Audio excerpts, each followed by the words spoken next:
आपण जर असं आश्वासन दिले तर आम्ही सगळं काम करू, पडेल ते सगळं काम करू, आम्हाला जॉब तर तुम्हाला कुठेही चांगला जॉब मिळेल. आता जॉब काय मिळेल तर हे सर्टिफिकेट तुम्हाला हे नॉलेज देतं. आपण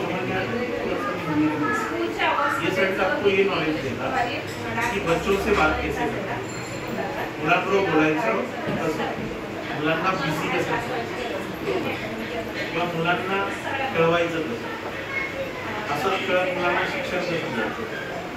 असंच कळत शिक्षण म्हणजे काय की गाणे, गोष्टी, नंबर्स, शेप्स, बरोबर. त्यामुळे मुलं काय होतं अट्रॅक्ट. मुलांना तुमच्या नोकरीशी काही घेतलं नाही, तुम्ही किती पगार देताय मुलांना काही नाही. मुलांना या गोष्टी शिकवण्यात दिल्या की तुम्ही त्याला कळवता. एक मॅडम वर्गात जेव्हा येते तेव्हा मुलं आनंद म्हणतात ये मॅडम, एक आले की ही नको, बरोबर. तर तुम्ही लोकांना मुलांना काय वाटले पाहिजे, हवे हवेसे वाटले, हवे हवेसे वाटण्यासाठी तुम्हाला कोणासारखं व्हायला लागेल,